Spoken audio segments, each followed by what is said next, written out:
Well, here we are on yet another fantastic walk on PedroRV.com, and this time we've got a few beginners.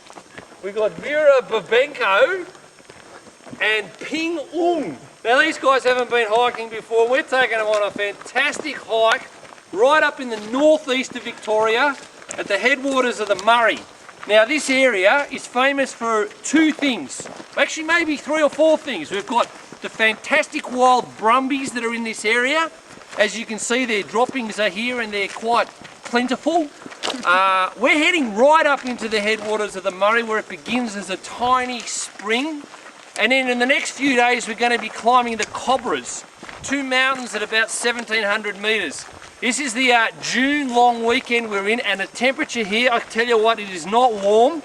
And we'll be looking forward to a big fire, lots of roasted marshmallows, and of course cigars and Scotch whisky. So let's see you later on the trail, folks. Well, here we are at the beginning of the Cobberas Wilderness Zone. They don't let cars through here, but what strikes me as quite unusual with these wilderness zones in Victoria is there's these bloody roads going through them. Now how can it be a wilderness zone if there's a bloody road going through it? They say they put roads in these areas for fire access. Personally, I know they don't do it for that reason. The reason they put roads here is so the National Parks officers can arc up their fees because they say they've got more to do than they should be doing. It's a bloody disgrace. This is a reminder of the ever-present reality of death in the bush. It's a horse skull, and well, once upon a time, probably an Aborigine rode this horse. Onward. Well folks, here I am speaking to you from New South Wales. For one moment,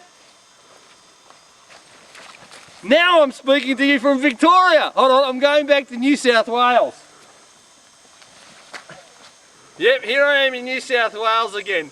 That's right, this is the Murray River. And it's a sick, sick, sick river. Not only is it so dry around here, this poor river gets flushed down this valley, people start taking water they shouldn't, then the people growing the crops here out in the Mildura, Goulburn Valley, they suck out all they can get. Then the farmers, because of what they're doing with their agriculture, are causing all the saline salts to rise to the surface, completely destroying the Barmah forest. And of course what ends up down in South Australia is a sick, sorry mess. And it's indicative of our society, folks. It's take, take, take. This is our campsite here on Cobbera Flat, and it is an absolutely beautiful spot. It's a huge natural clearing, and we camped on grass here at the headwaters of the Murray. There is a fantastic source of wood, and boy are we going to need it, because it's going to be bloody freezing out here tonight. Everyone's out looking for wood, collecting water, and we are hoping to see a few brumbies. They are in the area, their shit is everywhere. I have to clear it off my shoes constantly as we were walking. And as you can see, there's Lewis's rainbow in the background. There's going to be a lot of condensation on that baby tonight. And I'm in my tarp, which is, I don't know, that's a bit of a worry in these conditions. Of course, the Hilleberg is here. If we all have to climb into the Hilleberg, we will. All right, let's go and see what's for dinner. As you can see, Vera is about to light our campfire tonight, which will be absolutely integral for our survival. So Vera holds our lives in her hand. Her ability to produce fire and warmth for us tonight pressure, Lewis, pressure. I don't think I can do it. And so far with Vera's progress, I don't know if we'll make it through the night. But we have a lot of firewood we've gathered over in the corner. We just have to get it on fire now. Which is going to take a very long time. Go for this stuff here. Well, here we are at the campfire. That is absolutely roaring, and thank God for that, because the temperature here is bloody freezing. Although you can't tell with this campfire. There is so much dead wood around here. Often rare in many campsites, but here it's gone ballistic. I'm just cooking my boiled wombat here in my billy with noodles. I just chopped up the most tenderest pieces and put them in, and hopefully I hit him at the right temperature to create, well, a stunning meal. Well, here we are. Now Lewis has actually opted to eat some of this wombat. Lewis, I don't think anyone can believe this. What the hell have you done to make this wombat edible? Well, Pedro, first I'd have to say that the optimal speed for impacting a wombat for maximum tenderization is probably close to your 70 k's rather than your 80. But as far as Aussie icons, I would recommend the wombat if you're going to be eating one. How have you prepared the little critter? You know, it didn't really need much. The way you took it out on the road, it really just did it great. Have you cooked it with any spices? Chili, garlic? Well, there's been a bit of chili involved, which is good to have on a cold night like this. And I just incidentally just hit on a chili then, which was bloody hot. So what, how's that wombat taste? Does it taste like chicken, like beef? A lot like tofu, actually. There you go, folks. Wombat tastes like tofu. Maybe that's because you're just eating the fur.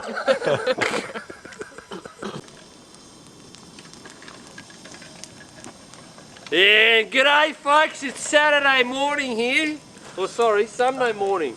And it is bloody freezing. It's the thermometer, what's it reading there? -3? -3 degrees. And I tell you what, certain parts of my body were frozen last night, mainly because I didn't wear leggings to bed. That's a new one for me. You've got to take leggings, I think, at these temperatures. So now it's time for a bit of soup, and then straight up that ridge over there.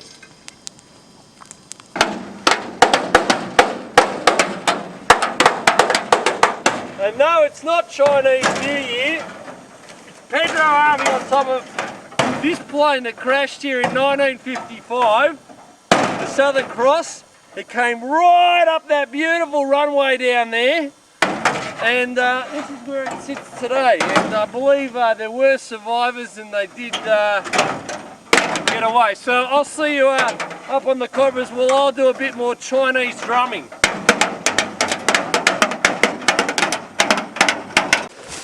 Just like rock. This is some of the steep bluffs. Climbing Cobberas number 2. Nothing too serious, but just keep your weight forward and you'll be right.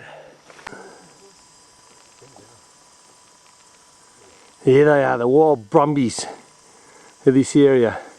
If we had a shotgun, they'd be going down today too, because they'd cause enormous destruction.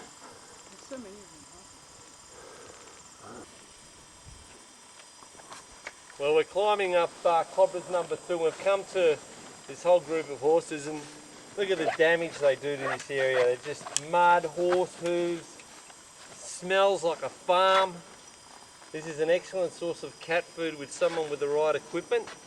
I suggest a chopper and a 44 Magnum. Let's keep going up the Cobberas.